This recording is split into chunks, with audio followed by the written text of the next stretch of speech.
Vou ficar aqui hoje, tá? Ficar mais de boa, tipo, como se fosse um GC. Eu ia falar uma mesa de bar não dá, né? Mas se fosse um GC aqui, se você não tá muito disperso aí, quiser vir mais aqui para o meio, fica à vontade, tá? Mas eu vou começar orando, tá? Senhor Deus, obrigado por esse momento, por essa oportunidade. Eu peço que o Senhor fale os nossos corações por meio dessa EBD, e que a gente saia um pouco mais instruído com aquilo que o Senhor trouxe, colocou na minha mente, colocou no autor do livro, e que a gente saia daqui melhor do que chegou, em nome de Jesus. Amém? Estamos seguindo Uma Vida com Propósitos, esse livro maravilhoso que tem falado muito comigo. E esse livro, como eu já falei em outras aulas, a Soraya também, ele tem o intuito de responder uma pergunta que todos nós, uma vez na vida, nós nos fizemos. Afinal de contas, por que motivo eu estou aqui? Qual é o propósito da minha vida, da sua vida, das nossas vidas? E a gente tem passado por algumas descobertas. A primeira é que você foi planejado para agradar a Deus. A segunda, você foi firmado para fazer parte da família de Deus. A terceira, você foi criado para se tornar semelhante a Cristo. Ou se você foi família de Deus, você tem que se tornar algo similar com Cristo. E é esse propósito que a gente vai ver hoje, criado para se tornar semelhante a Cristo. Aí eu gosto tem aquele meme hoje muito usado, sabor. Você não vai ser Cristo, mas você vai ser sabor Jesus, sabor. Não tem como nós nos tornarmos Cristo, mas a gente tem que tentar ser sabor Jesus. E eu começo em 2 versículos que todos já ouvimos alguma vez, e a gente vai revisitá-lo daqui para frente aqui. Vamos começar com esses versículos e depois a gente vai compreender o que ele significa. Eu tive um entendimento que eu não tinha tido até então. E sabemos que todas as coisas contribuem juntamente para o bem daqueles que amam a Deus, daqueles que são chamados segundo o seu propósito, porque os que dantes conheceu também os predestinou para serem conforme a imagem do seu Filho, a fim de que ele seja primogênito entre muitos. Todo mundo já ouviu essa passagem, Romanos 8, 28, 29.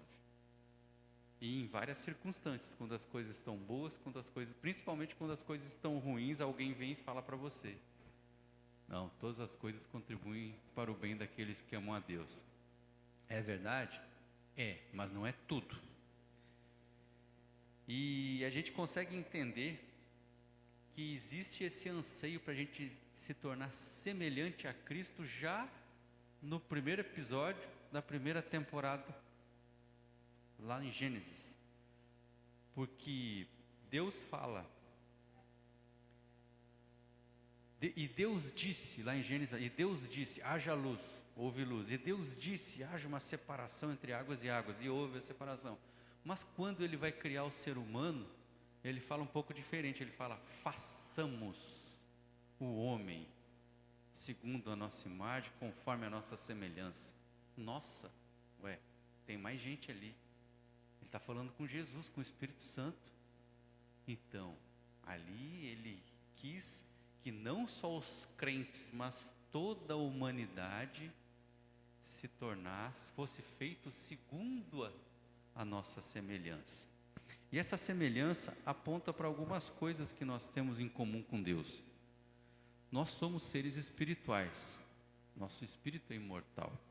Nós somos relacionais, a gente tem a capacidade de receber e dar amor. Nós somos seres com consciência moral, do certo e do errado. Mas a gente precisa compreender também que nesse processo de nos tornarmos semelhantes a Cristo, a nossa personalidade não vai ser anulada, mas o nosso caráter precisa se moldar. Caráter. Todo mundo vai ter uma personalidade um pouco diferente. E isso é bom. A Bíblia nos exorta em várias passagens, ela aponta como que nós vamos nos tornar semelhante a Cristo. Sabor Jesus. Quando Mateus fala das bem-aventuranças lá, bem-aventurados os humildes, os pacificadores, e vai listando as bem-aventuranças, a gente começa a se tornar parecido com Cristo. Quando a gente consegue desenvolver o fruto do Espírito, a gente se torna semelhante a Cristo. Quando a gente exerce aquele amor que Paulo descreve nas cartas, semelhante a Cristo. Quando a gente consegue ter uma vida produtiva, como Pedro fala em suas cartas, semelhante a Cristo. Deus nos dá o nosso tempo na terra para construirmos e fortalecermos o nosso caráter para o céu. Às vezes a gente quer o céu aqui na terra, mas não, já existe um céu.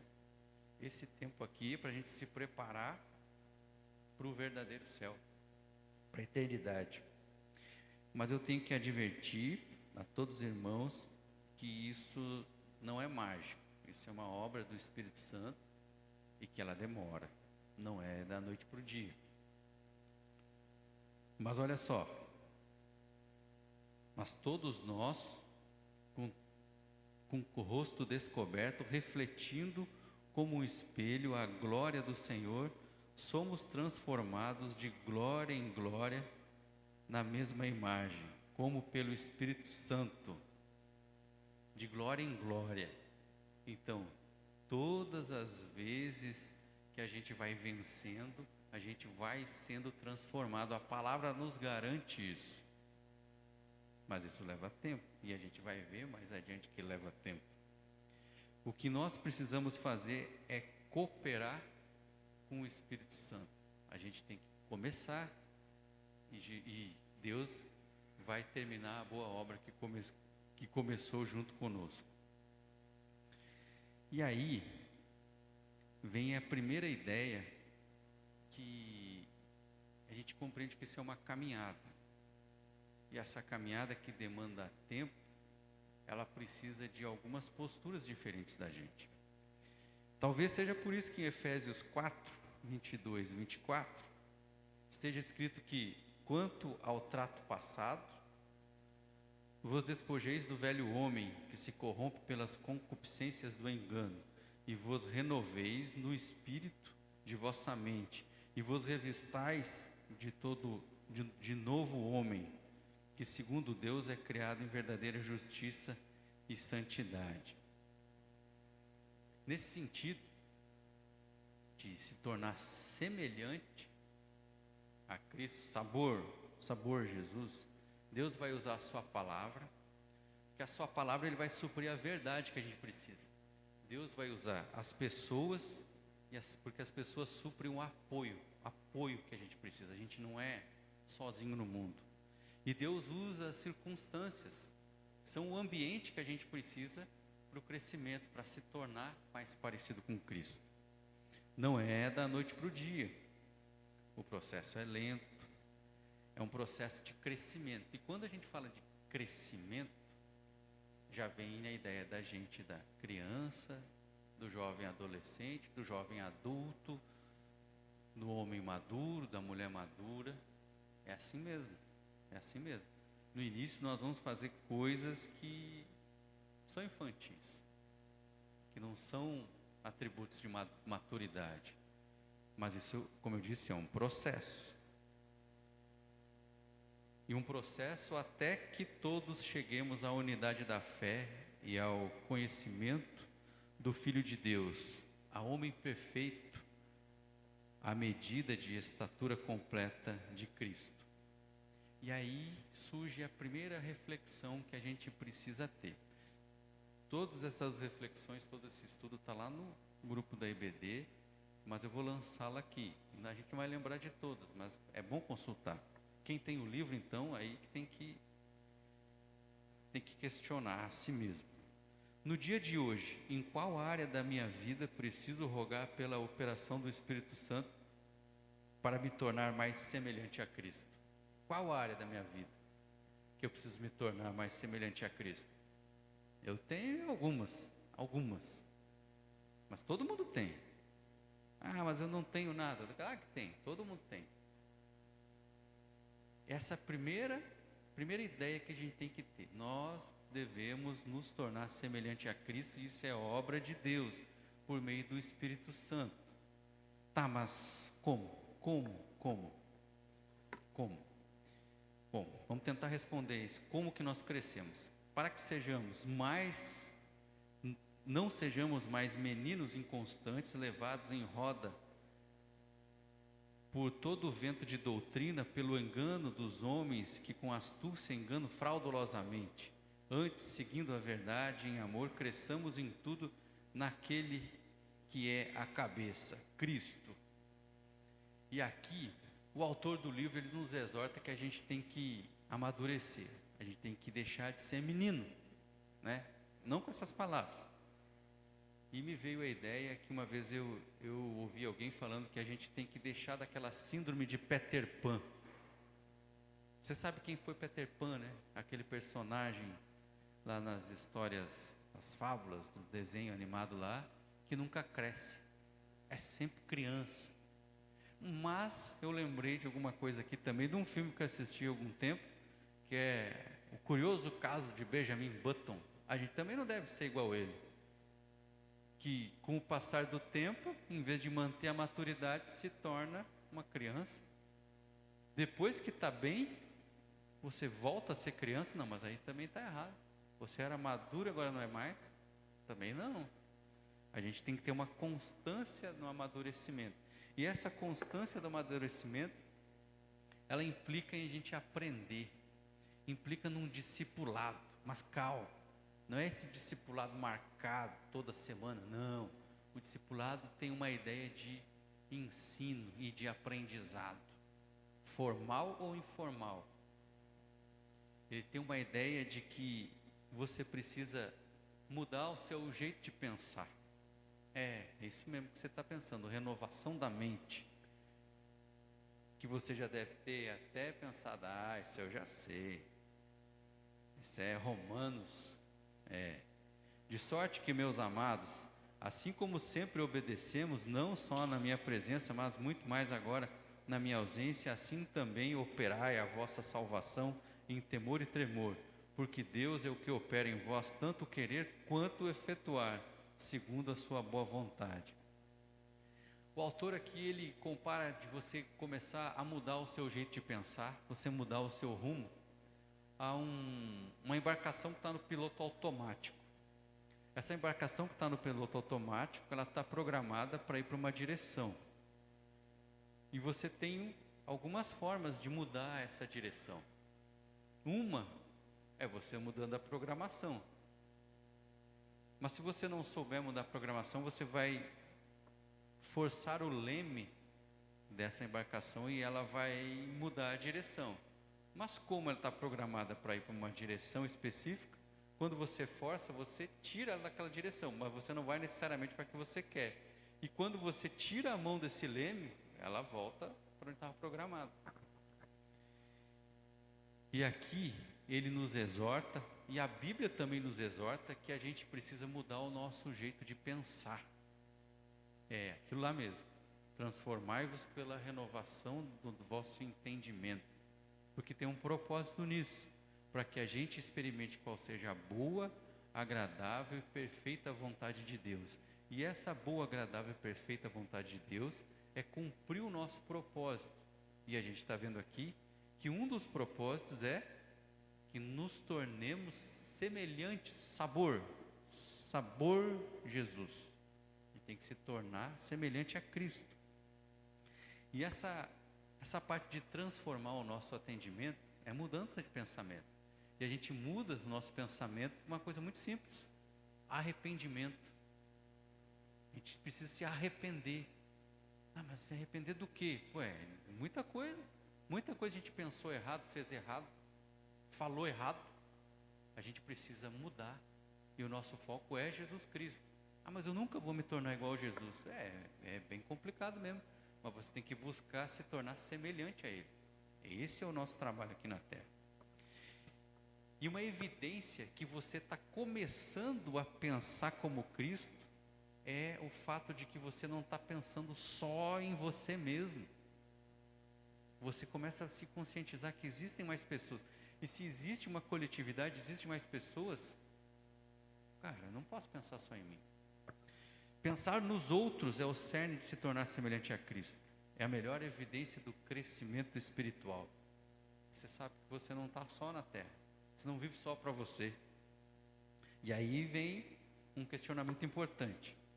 Em que área preciso parar de pensar do meu jeito e começar a pensar do jeito de Deus? Todo mundo tem uma área. Seu calcanhar de Aquiles precisa ser iluminado. Todo mundo tem, eu tenho. Tá, a gente entendeu que a gente precisa se tornar semelhante a Cristo. A gente precisa crescer mudando o nosso jeito de pensar. Mas como que a gente vai começar essa transformação? Eu não vou deixar só questionamentos aqui. Como? Primeiro passo, nós precisamos ser transformados pela verdade. O que é a verdade, jovem gafanhoto? O que é? É pequeno gafanhoto, não é pequeno gafanhoto. O que é a verdade? A verdade é a palavra de Deus.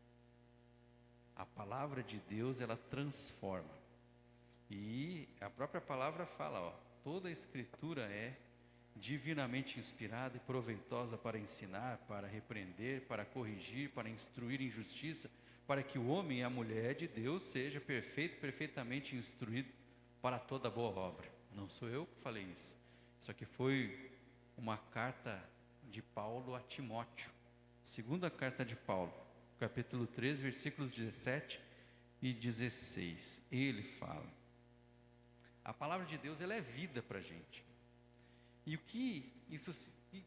que Paulo quis dizer? Ele quis dizer que a palavra de Deus, ela é mais que um manual de doutrina. Ela é um manual de doutrina, mas é mais que isso. A palavra de Deus gera vida, cria fé, produz mudanças, afugenta o diabo, realiza milagres, cura feridas, edifica o caráter, transforma circunstâncias, transmite alegrias, supera adversidades, derrota a tentação, infunde esperança, libera poder, limpa nossas mentes, cria as coisas e garante-nos um futuro eterno. Tudo isso a palavra de Deus faz. Talvez seja por isso que Jó, ele tem encarado a palavra de Deus como algo necessário ao ponto de ser um alimento. E ele falou assim, do preceito de seus lábios, a palavra de Deus, nunca me apartei, e as palavras da sua boca guardei mais do que minha porção. Mas se a palavra de Deus, ela é comparada a um alimento, nós não podemos viver uma anorexia bíblica, uma falta dele. Porque você pode ficar um tempo sem comida, pode, por várias circunstâncias. Hoje eu não quero comer, não estou bem. Ou hoje eu não quero comer porque eu quero ficar magrinho. Você pode, mas o tempo todo não consegue, você morre por inanição. Uma inanição espiritual, se você comparar com a palavra. Você precisa de alimento diário. E não adianta você pegar a palavra, vou ler em um dia. Não vai conseguir ler em um dia. Vai ter uma indigestão com a palavra. Quando você fechar a Gênesis, começar a ler Êxodo, você vai. Mas quando você entra em Números, você vai ter uma indigestão. Então calma, vá aos poucos, mas nunca deixe de consumir a palavra. A palavra é um alimento para você. Mas para você ser transformado pela palavra, você precisa ter algumas posturas. A primeira, você tem que encarar a palavra de Deus, a verdade, como autoridade na sua vida.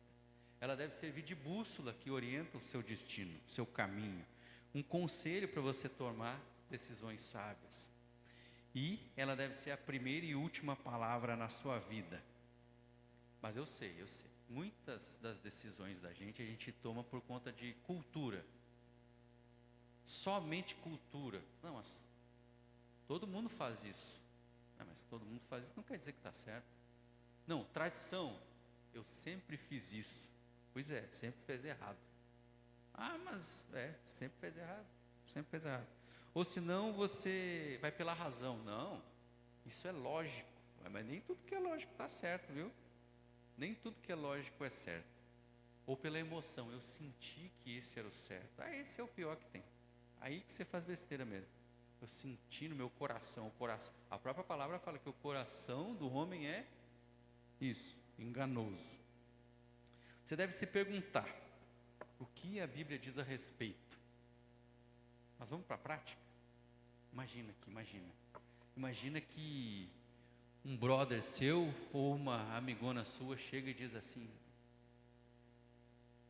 é amigo, então ele vai falar, véi, cara, não aguento mais minha esposa, ela só me enche o saco, perdi a atração por ela, vou me separar. Aí eu tenho que dar uma resposta para ele, e eu tenho a Bíblia como autoridade na minha vida. O que a Bíblia diz a respeito? Meu brother, a Bíblia fala que deixará o homem, pai e mãe, se juntará, a mulher se tornará uma carne só. E o que Deus uniu, o homem não separe. É isso que a Bíblia fala, se é uma carne só. E você pode buscar até textos que falam sobre honrar alianças. É o que a Bíblia fala. Aí você vai exortar a pessoa. Para com isso, é amor, é decisão, cara. Isso é um cenário. Agora chega uma amiga sua e fala, não, a menina não fala né? Amiga, não aguento mais esse homem, ele bate em mim todos os dias. Opa, o que a Bíblia fala? A Bíblia fala em Efésios, mulheres, sujeitem-se aos seus maridos, como convém a Deus. Agora, veja, Cristo é o cabeça da igreja. A igreja é a noiva. Cristo trata bem a noiva se submete a Cristo. Cristo não bate na igreja. Você vai falar para ela, não, se sujeita a ele. Não, se sujeita a ele como convém a Deus. Convém a Deus que o marido bata na noiva? O noivo bate na noiva? Não, né? Então você já deu uma resposta. Você não vai deixar a mulher apanhando. Você houve uma quebra de aliança. Do mesmo jeito que eu falei, busque textos que falem de aliança. Busque textos que falem de desonra da aliança. A mulher não é obrigada a ficar daquele jeito, daquele modo. Agora veja bem, nós falamos de palavra de Deus, falamos de renovação da mente, falamos de arrependimento. Se houver arrependimento, pode existir uma reconstrução daquele relacionamento. Eu digo, pode, porque houve a quebra já de aliança. Falei, pode. É o que você tem que saber, o que a Bíblia fala. A Bíblia fala isso. Tem que haver o respeito. Não houve, então, quebra de aliança. Mas vamos lá. Para ser transformado pela verdade, pela palavra, eu devo entender que ela é autoridade, eu devo assimilar essa palavra. Eu assimilo a palavra quando eu a recebo. Lembra da parábola do semeador? Saiu para semear, jogou a semente no bom solo. É esse bom solo que a gente tem que ser. A gente tem que estar com a mente aberta para a palavra. Mas tem aqueles solos que não são bons. Tem a mente fechada. Tem a mente fechada, que é o solo à beira do caminho. Tem a mente superficial, é o solo pedregoso. Tem a mente distraída, que é o solo, a semente foi jogada entre os espinhos. Todos aqui, inclusive eu, todos já fomos uma mente distraída com a palavra de Deus. Todos já fomos. A gente não deu muita bola, estava preocupado com outras coisas, leu rapidão. Todos já fomos superficiais, todos. A gente buscou só aquilo que era agradável de ler. Todos nós já fomos. E todos já fomos uma mente fechada. E essa mente fechada, às vezes, passa pelo filtro que a gente tem de quem está pregando. Eu sei, tem pregação que dá sono, cara. Mas tem pregação engraçada.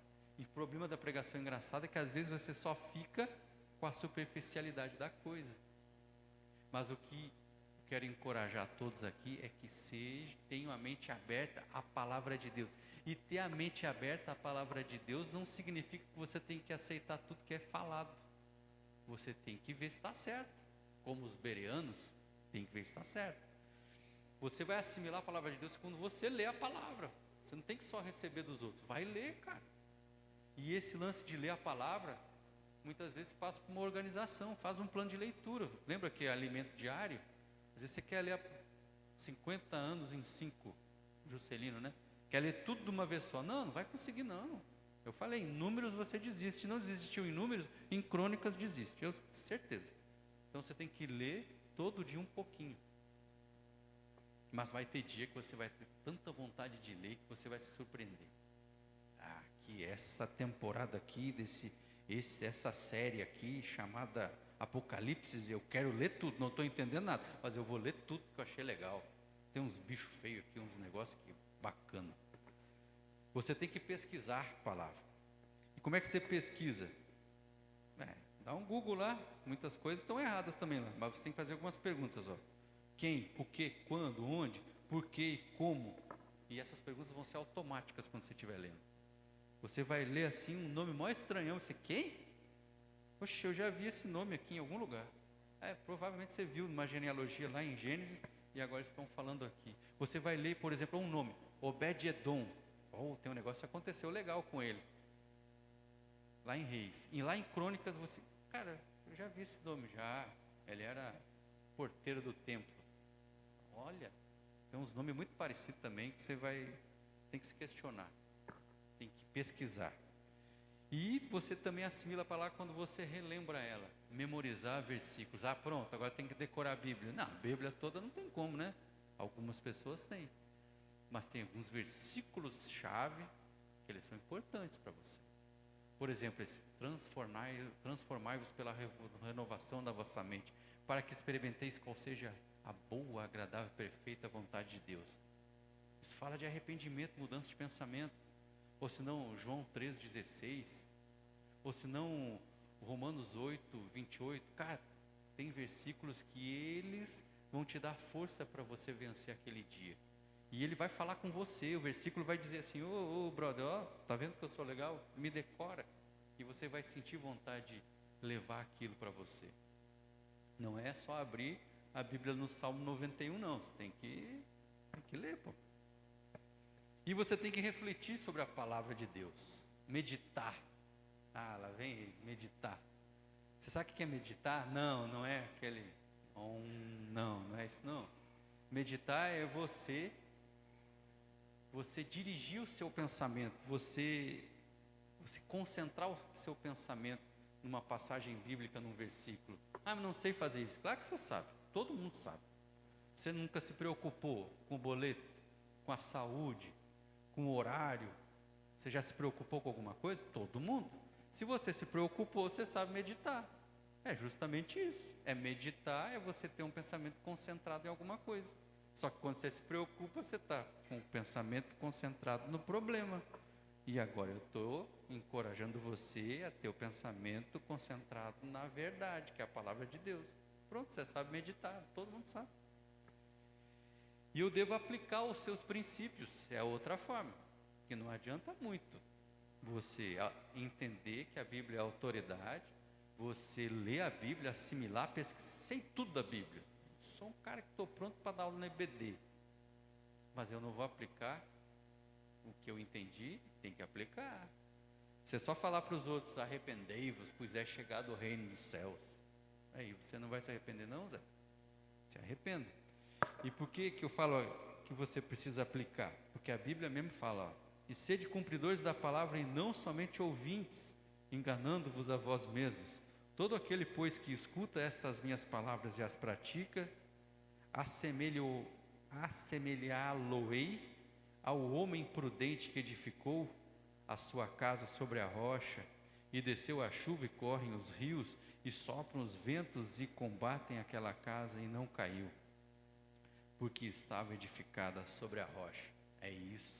A pessoa que pratica a verdade, a palavra, se compara a essa casa firme. Isso está em Mateus 7, 24 e 25. Moody, um desses grandes teólogos do passado, fala assim, a Bíblia não nos foi dada para aumentar nosso conhecimento, embora ela faça isso, mas para mudar nossa vida. Ela é para transformar, lembra? Transformando pela verdade. O que Deus já me disse na sua palavra que ainda não comecei a fazer. E aí? Essa aí é uma pergunta para vocês. Para mim não, para vocês. Não, para mim também. Sempre Deus fala alguma coisa e é incrível que quando você lê a palavra assim, não sei se acontece com vocês, tem algumas passagens que você fica constrangido, fica com vergonha, você está lendo assim, putz, isso aqui é para mim, velho. Cara, olha o que Davi fez, velho. Rapaz, fiz igualzinho. Isso. Mas não é só isso. A gente falou que a gente tem que ser transformado pela palavra, mas seria muito legal, né? A gente ler o manual do proprietário e ficar zerado, né? A Bíblia é o manual do proprietário, né? Mas não é só isso. Deus, ele usa provações para transformar a vida da gente. É doloroso, mas a gente vai entender que é eficaz.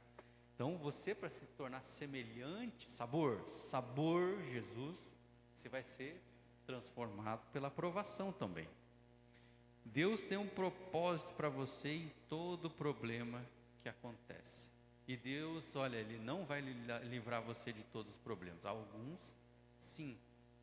E eu digo isso porque Deus não livrou Paulo dos 3 naufrágios. Deus não livrou Daniel da cova dos leões. Deus não livrou Jeremias do poço de lama. Também não livrou Sadraque, Mesaque e Abednego da fornalha. Não. Ele não veio com habeas corpus na hora que José foi preso injustamente. Não, não veio.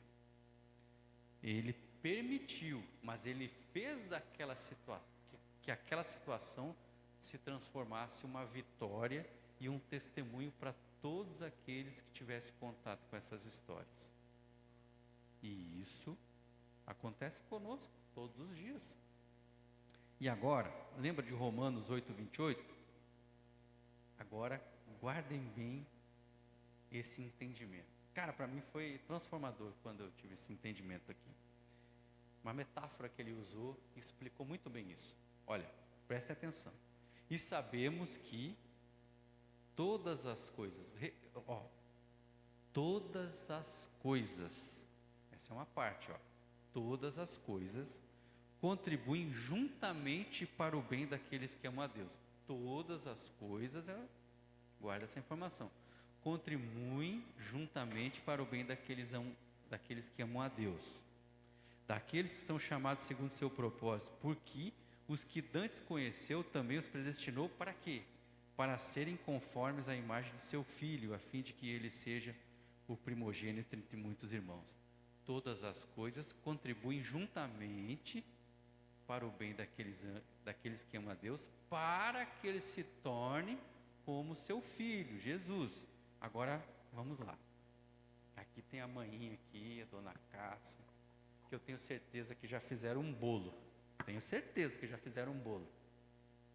Ingredientes do bolo. Tem ovo no bolo? Pode ter, né? Leite, água, farinha, fermento, açúcar, sal, botar uma baunilhazinha lá também. Aí não tem limites para a criatividade, né? Quando você junta tudo, mistura, bota no forno, você chega em casa aquele cheiro bom. Todas as coisas contribuem juntamente para que se transforme no bolo. Agora eu te pergunto, separa todos os ingredientes aqui nessa mesa e começa a consumir um por um. Você vai sentir o mesmo gosto do bolo? Não vai, né? Vai ter ingrediente que você não vai nem conseguir comer. Vai comer o fermento, você vê? Não dá. Mas todas as coisas juntas, elas contribuem juntamente, para que o bolo ele seja agradável. Então, todas as coisas que acontecem na sua e na minha vida, num conjunto, elas contribuem para que você se torne sabor Jesus. Você vai se tornar semelhante a Cristo. Mas se você for analisar os acontecimentos, as provações da sua vida separadamente, vai ter um que é sal. Você vai consumir sozinho, vai ser ruim. Vai ter um que é o fermento, vai ter um que vai ser o ovo só. Rapaz, quem comeu ovo cru já sabe que não é gostoso. Então, todas as coisas, lembre disso, todas as coisas juntamente, elas vão fazer com que o bolo da sua vida, que é a sua semelhança de Cristo, seja agradável. Todas as coisas. Porque para Deus, para a palavra de Deus, eu e você somos uma joia. Mas essa joia, ela muitas vezes está lá no meio de uma pedra. E para você extrair essa joia para fora, você vai precisar, em alguns casos, como eu, de uma britadeira. Tem muita coisa para tirar. Outros vai ser uma marreta. 1 quilo já resolve. Outros é um cinzel, um marteletezinho pequenininho. O joalheiro vai estar lapidando. Mas todos precisamos tirar um monte de sujeira, um monte de tranqueira que tem na nossa vida.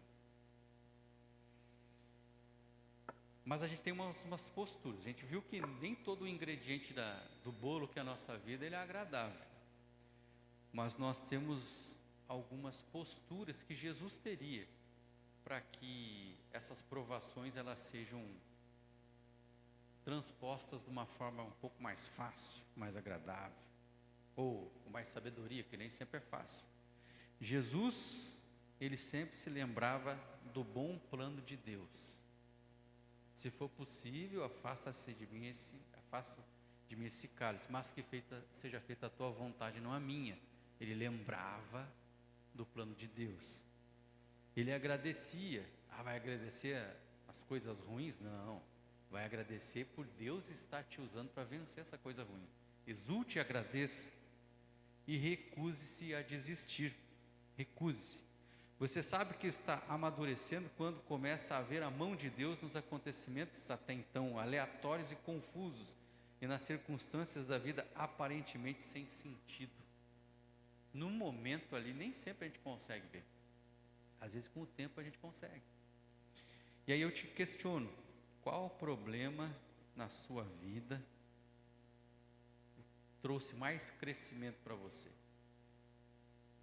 Tem, não precisa responder não, mas tem. Tem, sempre tem. Às vezes é financeiro, às vezes é reconciliação com as pessoas. Sempre tem um problema que você, quando você venceu esse problema, diz, isso aqui eu não caio mais. É como você fazer uma prova de concurso. As questões que você errou, você não erra de novo. Quando você faz uma prova, você diz, nossa, como é que eu errei isso, bicho? Nunca mais você erra aquilo. Você erra outras coisas, que às vezes até você acertou. Mas aquilo que você errou, você não erra de novo. A tendência é essa. Às vezes a gente erra de novo, né?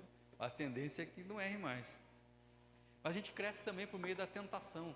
E essa parte de tentação, cara, é tão rico o texto lá do livro que daria para falar umas 3, 4 aulas sobre tentação. Mas a gente vai encerrar no horário hoje, tá? Tentação. A tentação é sempre uma oportunidade para você fazer o bem. Olha aqui o que está escrito em Coríntios. A gente vai ler mais de uma vez esse versículo. Ó, a gente vai ler agora e depois de novo. Não veio sobre vós tentação senão humana, mas fiel é Deus, que não vos deixará tentar acima do que podeis. Antes, com a tentação, dará também o escape, para que possais suportar.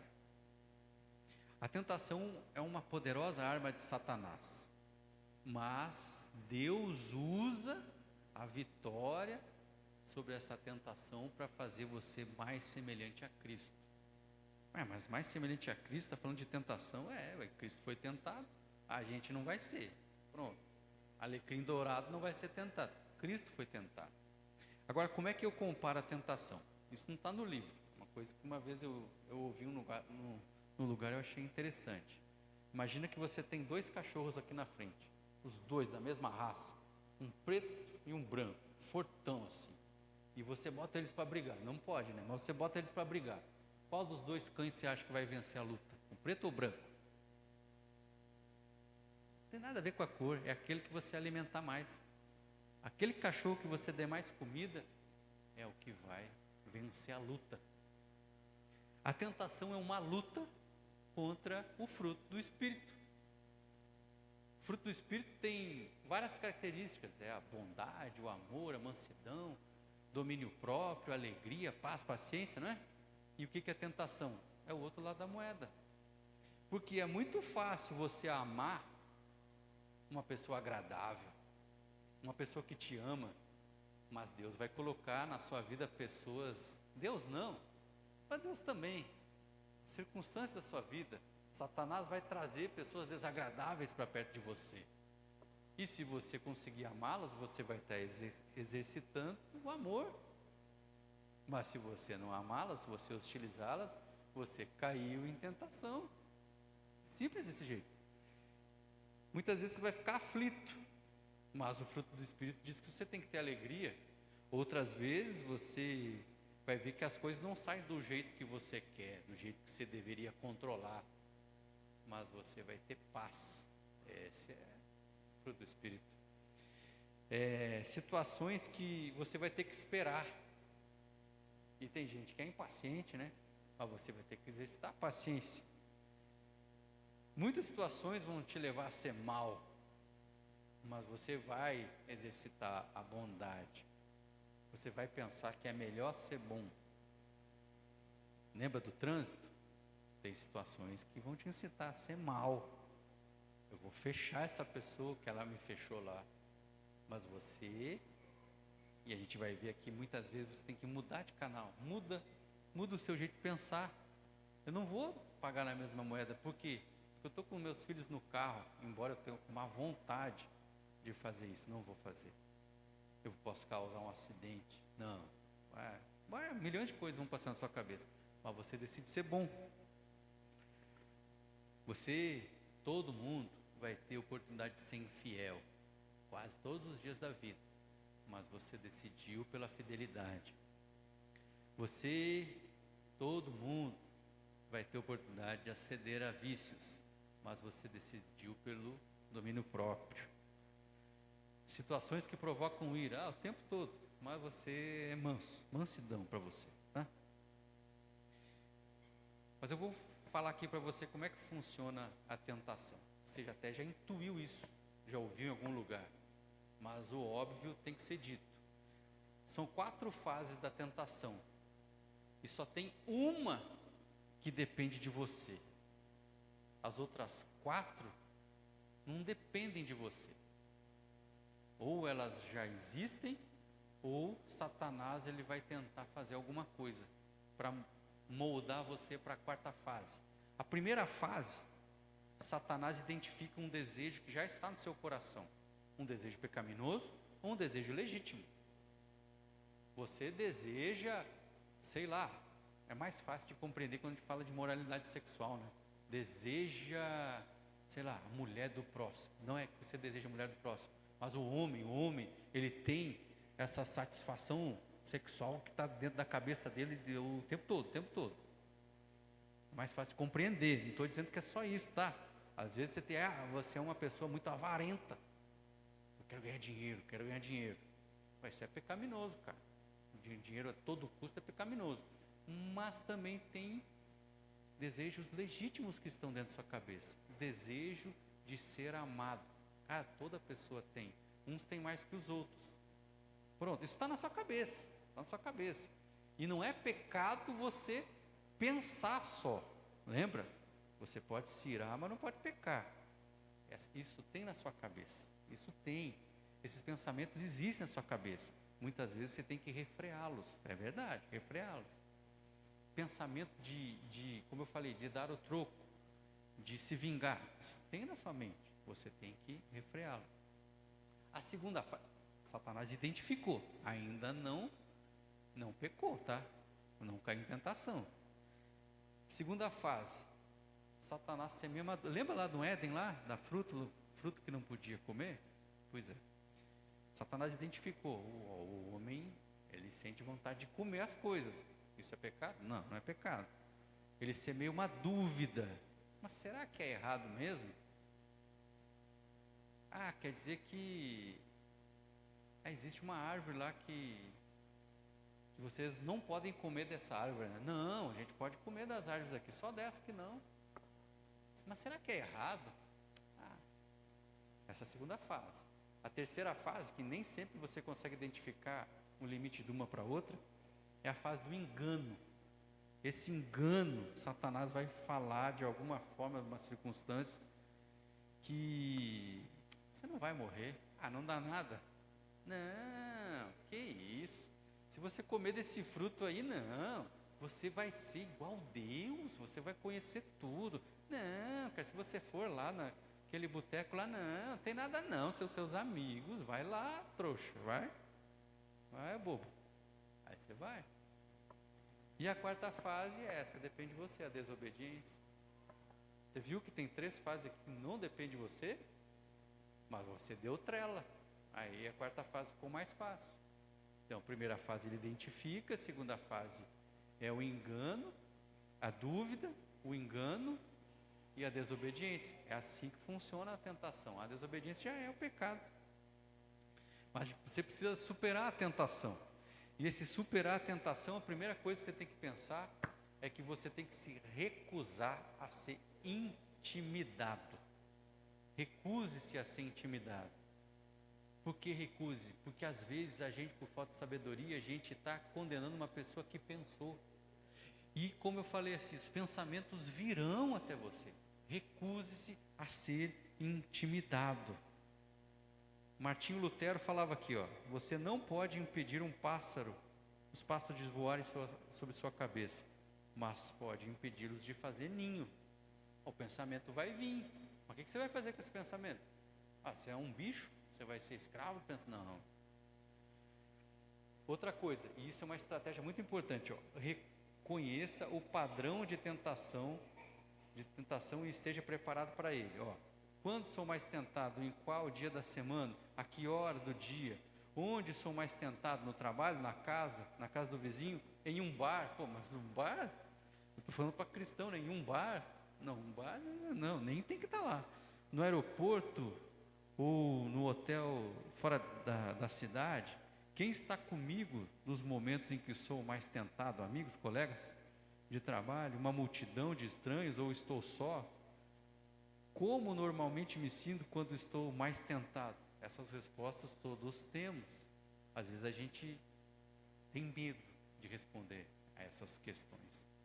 Mas, como isso aqui é um livro, e é um livro que você lê individualmente, você pratica isso todos os dias, é muito interessante a gente anotar. Ou se não quer que ninguém pegue essas anotações, responda mentalmente. Porque é importante para o seu crescimento, você tem que se tornar sabor Jesus. E para isso você tem que saber quando que você é tentado. E lembre que você tem um 190 de Deus, você pode orar a Deus o tempo todo.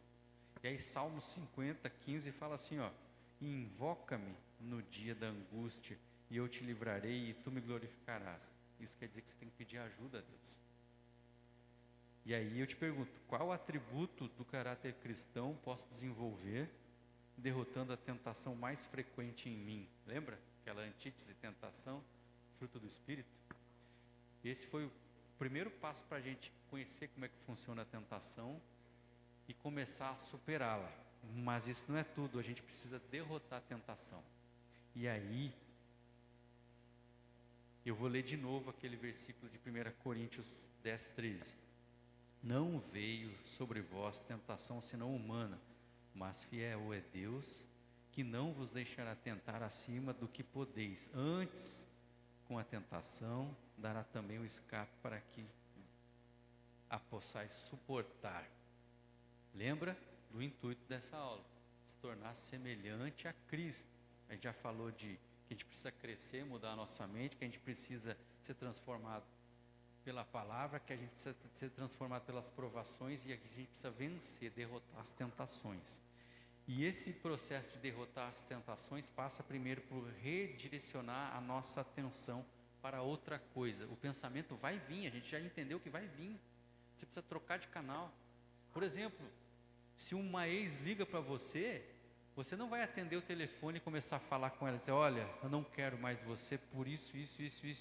Não, você já sabe, ela já sabe. Não ligue, não atenda. Mude o seu jeito. Não transija com o perigo. Mude, é como mudar o canal, muda o canal. Ao ponto de que quando vem esse pensamento, às vezes você parece Tourette, né? Aquele pensamento intrusivo, você muda o que você está fazendo. Faça alguma coisa que tenha muito mais sentido que esse pensamento. Não fique lutando contra o pensamento. Falando com a ex, né? Não fique lutando contra isso. Não, não. Você lutar contra isso, você está muitas vezes reafirmando. Não. Mude o foco. Faça alguma outra coisa que te dê mais sentido.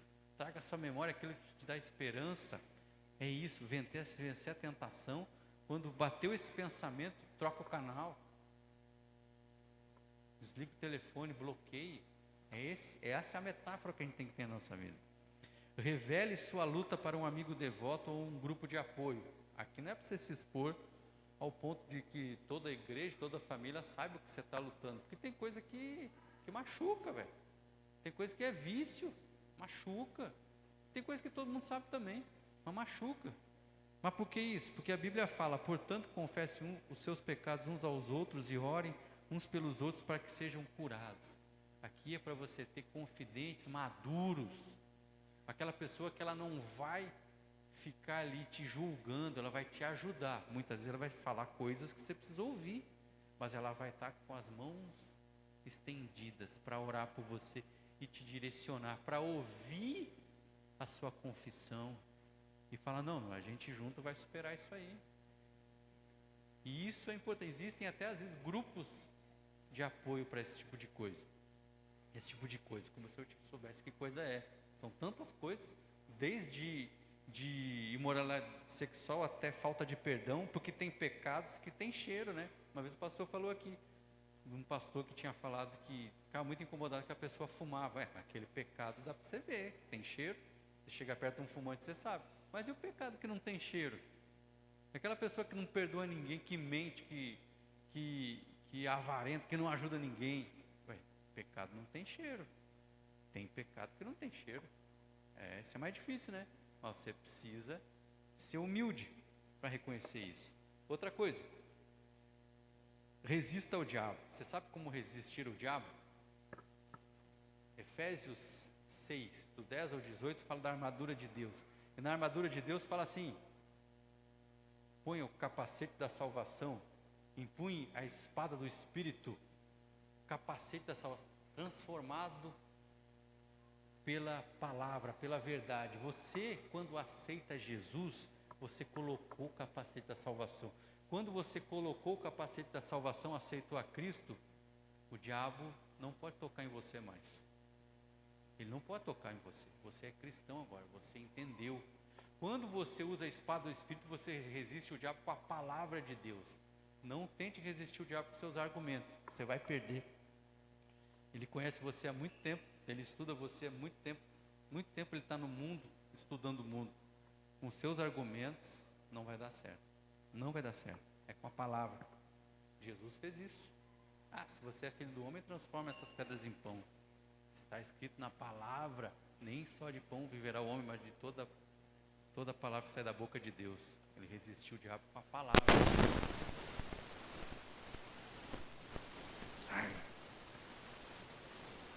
Perceba a sua vulnerabilidade. Vou dar um exemplo rapidinho, que o nosso tempo está acabando.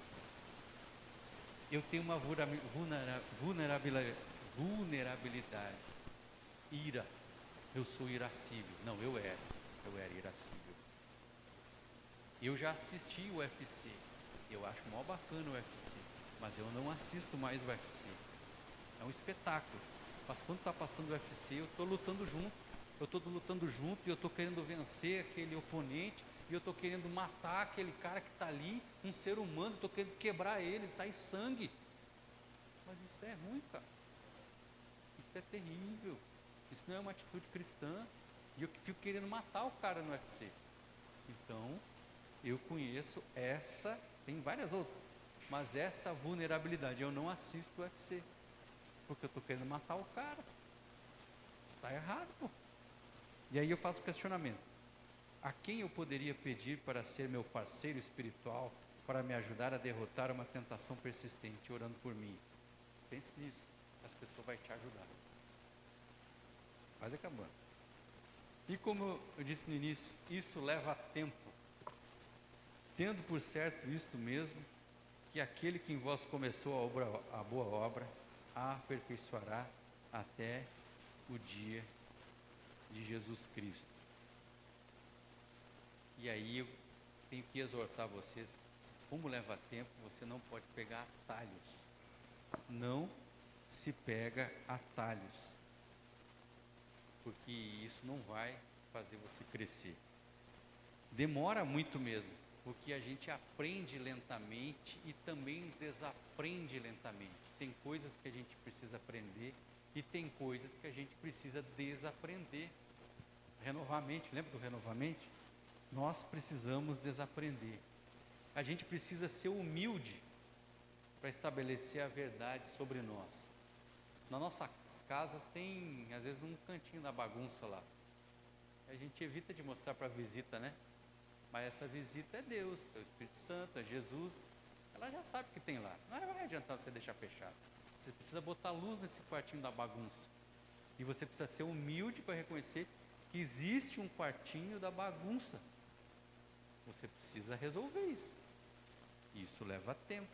Às vezes o tempo é você comprar a lâmpada para o quartinho. O que é a lâmpada na sua vida?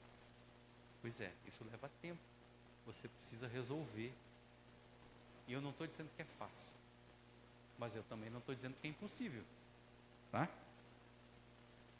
Crescer é doloroso, é assustador. Tem crianças que têm dor, né? Quando está crescendo, dor do crescimento. A gente é uma criança no mundo espiritual. Vai doer. Vai doer e é doloroso. Quando você é criança, você dorme na sala assistindo TV e acorda magicamente no quarto. Mas quando você é adolescente, bora moleque, acorda aí, 60 quilos, não vai carregar no colo, acorda aí, bora pro quarto. É doloroso, você cresceu, mas é isso que funciona, é assim que funciona. E a gente está falando de hábitos, mudança de hábitos, você tem que desenvolver, ele demora, você tem que praticar os hábitos. A praticar demora, é como malhar, você tem que se exercitar. É desse jeito que funciona. Mas não se apresse, não, vai dar tudo certo. Creia que Deus está operando em sua vida mesmo quando você não sente. Mantenha um caderno ou um diário com as lições aprendidas. Isso é muito teórico, ninguém faz isso. Mas se você entender isso, que isso vai ser para o seu crescimento, faça, anote. Ou anote mentalmente, precisa ter um caderno, hoje está no mundo tecnológico, vai no bloquinho de anotações. Mas por que isso? Porque isso se torna um memorial. Quando você, depois de um tempo, você, caraca, eu lutava contra isso, ó, nem lembro mais disso. Olha que massa, cara. Você olha, pessoas que eu perdoei estão na minha vida, nem lembro mais que eu tinha alguma coisa contra ela. Seja paciente com Deus e com você mesmo, não desanime. E responda essa última pergunta: em qual área do seu crescimento espiritual preciso ser mais paciente e persistente? Você tem que ser paciente e não desistir. E não desistir é muito importante. E talvez seja por isso que o capítulo 15 de João fala em permanecer. Eu acho que tem a variação desse verbo umas 12 vezes tem lá. Permaneçam em mim, que eu sou a videira verdadeira. Quem não permanece, quem permanece e fala de permanecer o tempo todo. A aula encerrou aqui, mas se vocês me permitem 2 minutinhos, eu queria contar uma história para vocês. Que a gente está falando de propósito. Propósitos, uma vida com propósitos. E essa vida com propósitos, a gente está sempre falando que essa nossa existência terrena, ela define como vai ser a nossa eternidade. Mas como que a gente vai viver essa nossa existência terrena? Nós precisamos aprender com muitas coisas, mas a gente precisa desfrutar dessa vida. E eu ouvi essa semana uma fábula, é uma historinha. Uma senhora de 80 anos que num dia ela conseguia voltar para os seus 32. E ela acordava na sua cama com umas mãozinhas pegando nela assim, que eram seus filhos. E nesse dia ela não ficava irritada por ter sido acordada. Ela aproveitava aquele momento que há muito tempo ela não sentia. Ela levantava dali e via o marido dela lá na cozinha, vigoroso, forte, ia lá e dava um abraço mais demorado nele, ele até estranhava. Ela ficava à mesa com as crianças ali e não estava apressada em ter que lavar a louça. Ela tirava como que fotos mentais daquele momento, que é muito ela não tinha. Ela, no final da tarde, ela ligava para a mãe dela. E ela não estava apressada na ligação. Ela ouvia atentamente e várias vezes ela falava: eu te amo, mãe. Na hora de ir para a escola, ela não se apressava. Ela não se estressava que o carro ficava bagunçado, porque há muito tempo aquele carro andava vazio agora. Ela olhava para a imagem dela no espelho e ela sorria. Eu reclamava com 32 anos que eu tinha rugas. Com 80 eu sei o que são rugas. E a mensagem que eu quero deixar para nós aqui, para todos nós, é que a gente precisa desfrutar aquilo que Deus coloca na nossa vida. Nessa vida, que é só uma, a eternidade é para todos. Uns vão para um lado ruim e outros para o lado bom, mas todos terão um tipo de eternidade. Aqui é momento de crescimento, mas é momento que a gente precisa desfrutar das nossas vidas da maneira santa, da maneira correta. Tá bom, pessoal? Tenham um bom dia, uma semana abençoada.